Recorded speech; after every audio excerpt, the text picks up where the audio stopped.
Hey guys, welcome to the channel. I've wanted to get this series off the ground for a while. I'm very sorry I haven't uploaded in a while.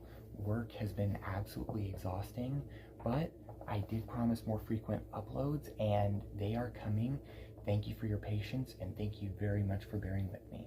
So without further ado, let's get into the actual video. Apocalypse Now is recognized by many as one of the true greats of movies, and for good reason, and reasons which we will get into in this video later. Its legacy is absolutely undeniable, from its beyond controversial production to its quotable lines and memorable characters. I feel like Apocalypse Now is one of those movies where you can do a bad job of watching. There is a lot to unpack from social commentary and commentary on a very controversial time in American history, the Vietnam War, to the it being very psychological and philosophical as well. The movie also feels incredibly surreal at times. So get comfortable. This is going to be a bit of a trip. Ladies and gentlemen, Apocalypse Now.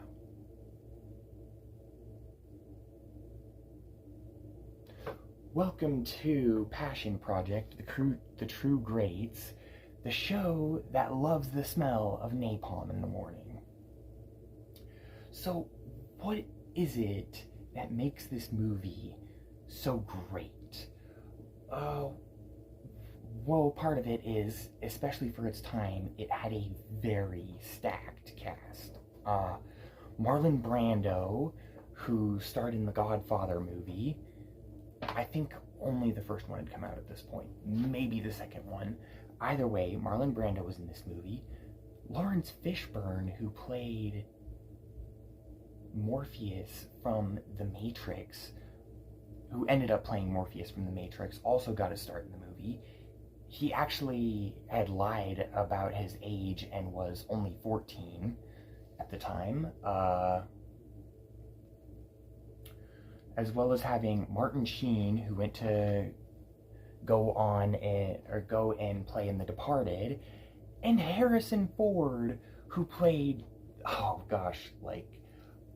Solo in Star Wars, and Indiana Jones in, Indiana Jones. Yeah, great cast for this movie. It's also pretty nuanced, especially for being a war movie of its time. This is the 1970s. Before this, the popular type of war movie was closer to propaganda, like kick-ass war action films, and you did have some other really good dramas, like Bridge on the River Kwai and Lawrence of Arabia. Those are two of my favorites.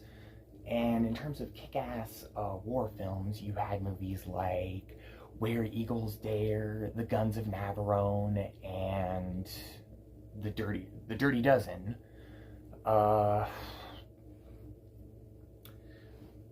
What made Apocalypse Now stand out from its contemporaries was, as I mentioned earlier, its very philosophical and surreal feel.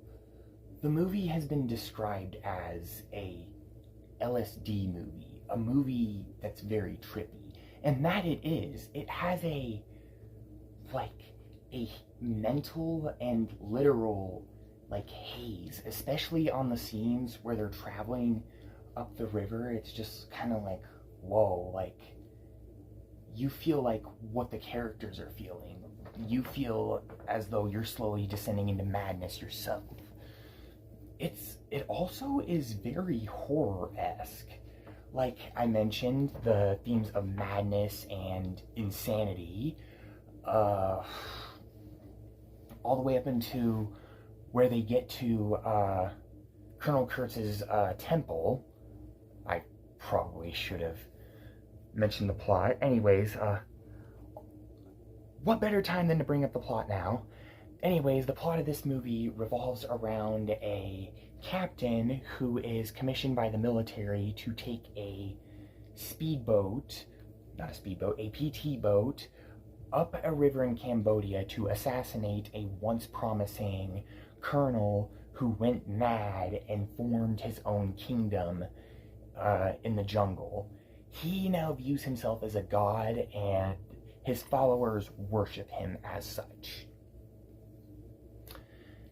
And where was I before?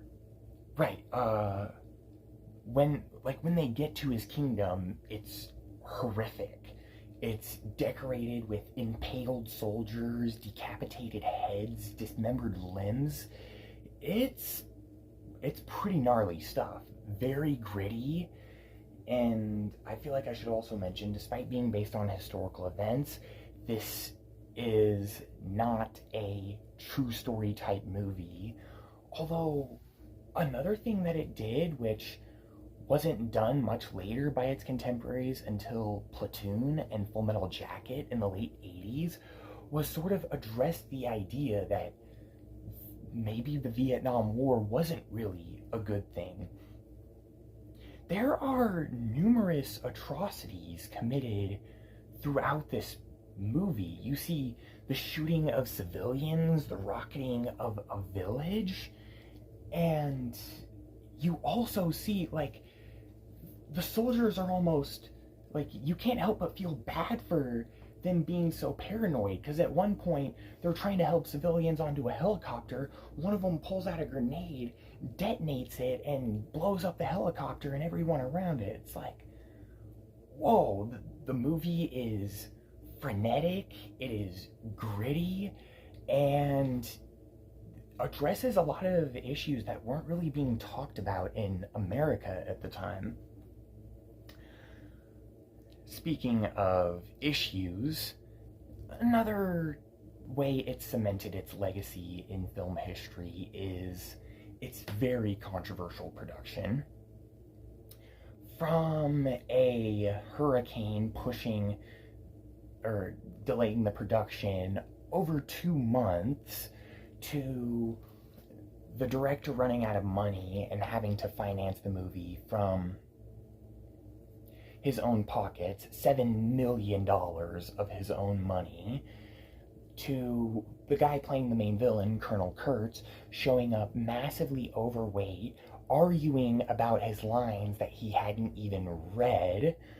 The director and Charlie Sheen, who played Captain Willard, the main character of the movie, going mad and like just completely breaking down multiple times, cast and crew members getting addicted to drugs, and if that wasn't enough, the shooting was originally scheduled for 6 months. It took 16 months. The movie started filming in 1976 and wasn't released until 1979. And the worst part of the movie, or the most controversial part of the movie, is the infamous water buffalo scene. A very real, albeit brief, scene of a real water buffalo just getting killed on screen for a ritual sacrifice. This is a pretty freaking gnarly movie. It's, I mentioned, another one of the ways it's great is, I mentioned earlier, it's cinematography. Its practical effects are done very well. The explosions, the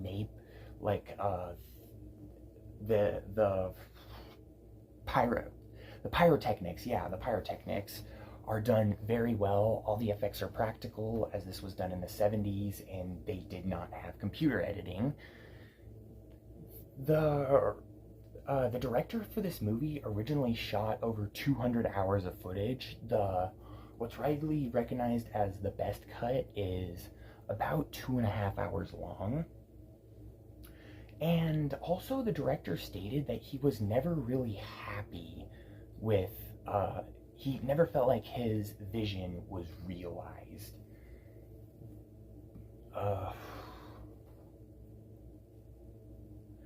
Oh yeah, and the quotes. Many movie buffs will instantly recognize the line Colonel Kilgore quotes about 40 minutes into the movie. "You smell that? Do you smell that? That's napalm. I love the smell of napalm in the morning. Smells like freedom." That line, by the way, made napalm a household name. Just so you know, napalm is the fluid that a flamethrower ignites when it's being used. So yeah, this is overall a great movie. I watched it. I give it an 8.5 or 9 out of 10. Not for everybody, but nevertheless a great movie. If this sounds like it might be your thing, I highly recommend you go and watch it. Like I mentioned, it is recognized as one of the truly great movies. Thank you all for watching, and I'll see you in the next video.